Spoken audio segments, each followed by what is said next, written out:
What's up, guys? It's your boy Xxl coming out with the second episode of the Perspective Podcast. I know last week we had the ex's legacy and his death and everything that was going on around that. This week we'll have three main topics. We'll break it up in about 3 minutes long. And yeah, so we'll do it for this week. The first topic we have is the Xxl Freshman List and this downfall and everything like that, and how it's really up in the source right now. Second we'll have is Trippie's meltdowns he's been having on the internet with 6ix9ine. I Kill People, the song, and the piss whooping of the woman that he just had like last week, the arrest, everything like that. And the third one we'll have is 6ix9ine and how he's really influencing the game with his like this clout chasing to get numbers and everything like that. And that's what we'll get for the last topic. But first thing we'll have is Xxl Freshman List, and you know, when Lil Skies came here and kind of put him on blast for everything that was like going on about he was already promised a 10th spot, it kind of took everybody by surprise, and it kind of made the list not as pronounced or not as like well respected like it was before. You know, the years prior the list was just like crazy. You know, probably the best one really being the one with Uzi 21, like in terms of numbers and stars on that list. The one with Uzi, 21 Savage, Lil Yachty, Kodak, everybody like that. You know, it was a huge list. You know, everybody was listening to all the ciphers, everything like that. And then you had last year, which was still whatever. You know, had X, it had Boogie with the Hoodie, and dropping thing lately, but Ugly God kind of fell off a little bit. You had Amine, Kyle, everybody like that. They haven't really done too much since then. But yeah. Then this year, you know, we had the list with Ski Mask, Lil Pump, Smoke Perp, JID, Wi-Fi, to name a few of the people. But they only had 9 spots this year. And the reason we had 9 spots because Lil Sky said that he turned down the list because they already promised him the spot, and he wasn't really rocking with that. So when all that stuff happened, you know, it was like, it kind of took people by surprise, like how you promising people the spots. Then they said they offered it to Richard Kidd afterwards, and he didn't want it because he wasn't like a replacement or anything like that. So then after that, they came back, and when they dropped their video about the behind the scenes with the list, they said the reason that that they only had 9 spots because Lil Skies turned it down, and they didn't want to ask anybody else, but they already said they asked Richard Kidd. That's what he said. So we don't know who's telling truth on that, but I can't believe Richard Kidd. I feel like Xxl was trying to cover for herself. But, you know, right now, I just feel like Xxl is, people are not really, it's not getting the recognition that that it used to get or it used to deserve. You know, I feel like right now it's just like, people don't really respect it as much. You know, they don't really, affiliate with the list. I feel like in the future you're gonna see more artists turn this list down because, you know, it's not the same like it used to be. You know, it used to be the Xxl Freshman List, and now it's not really like that. Now it's really just kind of politics in there now because the stars with the biggest numbers are not even making the list. And I understand it has something to do, like, you know, their cases or you know, some of them have domestic abuse cases or anything, or, you know, some very controversy that the the sponsors don't like. I understand that, but you're leaving some of the biggest artists off because of these things, and sometimes, like, you know, that's really kind of costing them attention from the fans, because some people don't even they want to see the biggest artists on there. If you're not putting the biggest artists on there and you're politicking too much, they're not gonna be interested in what you're trying to sell. And Xxl Freshman List is really just going down because, like, you know, you could have 6ix9ine on there. He had problems with his whole case. Maybe a young boy, I understand that. He had a video of him beating up a woman.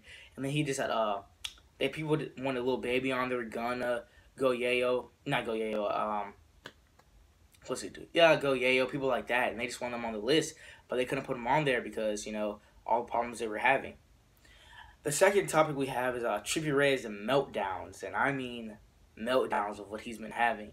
I mean, the first thing you start off with is the Tekashi 6ix9ine whole thing. You know, when it first came out, Trippie and Tekashi, their whole beef, Trippie was, you know, the bigger dog in this fight. Tekashi was like, had like 150,000 followers on Instagram, so he wasn't as big as Trippie was. Trippie was really just out there bullying him, honestly, because Tekashi couldn't respond back to that. The biggest song he had was with Trippie. Trippie kind of put him on because of that.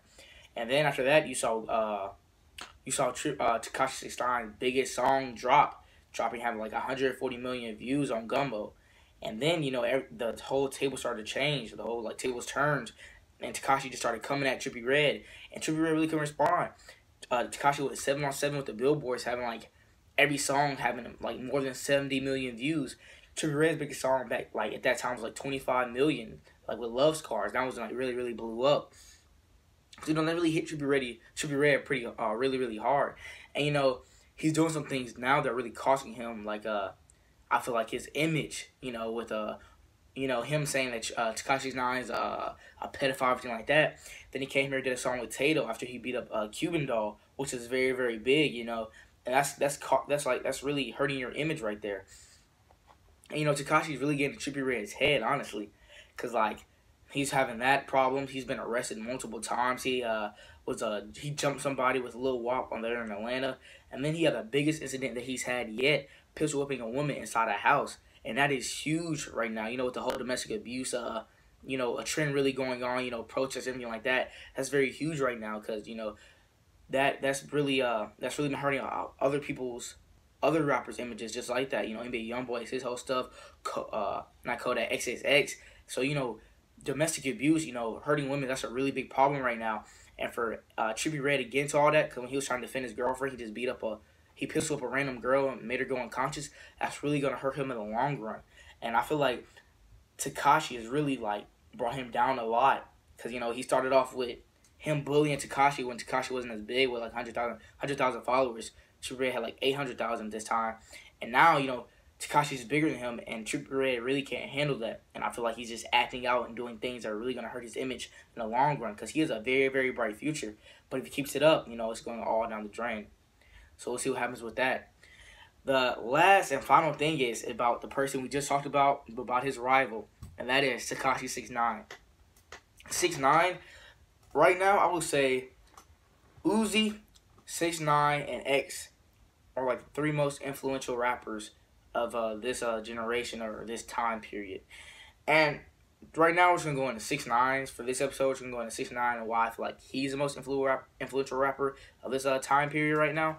Because you see right now, 6ix9ine started the whole clout chasing, controversial issues on Instagram to get views for his music. Besides Gummo, which he was still beefing with Trippie Redd, but wasn't as big this time, that song blew up. After that, every other song he's had, besides maybe Taddy or whatever, every other song he's had controversy going up to that issue, and it just made the song go even bigger, you know what I'm saying? So him beefing with all these rappers, beefing with Chief Keef, beefing with Trippie, beefing with Tato, beefing with all these people, has helped him out so much more. Now, it has caused some safety issues for him, but he said that Hando's a very smart person. If you really realize, he's starting these beefs on purpose just to get his numbers even better, and that's what it's really doing right now. So it's helping him out in the long run. But, you see other artists doing this right now, is trying to start beefs on Instagram so they can get more views and more clout and everything like that. I just saw today, O3 Greedo, he's going to jail right now from California. He said he backed up Lil Xan saying Tupac was trash, and then dropped the album the day afterwards. And he said himself, that stuff sells. I think Tupac's a great artist, but guess what? People didn't know my name before this, and now they do. And his album sold, I don't know if it sold decently well, but people were talking about him after that. And I just saw today that some dude called 6ix9ine cute in a DJ Vlad TV interview. And right after that, on his Instagram page, 2 hours later, he dropped a song. So, everything they're doing has a coincidence. They're not just saying this stuff for no reason. They want numbers while they're saying these things. And I feel like 6ix9ine contributed that a lot for this whole clout chasing, controversial issue stuff to get numbers. And I feel like it's gonna go on for a long time. I feel like 6ix9ine was a pioneer for all that stuff to start. Alright guys, that's it for this episode of the Perspective Podcast. It's episode 2. We'll probably drop episode 3 coming. We'll probably have it on next Saturday, or maybe a little bit earlier than that, but probably maybe a Thursday, or between Thursday or Saturday I'll drop it. But I may have a couple videos in between during those times, so stay tuned. It's your boy Xxl. We're out.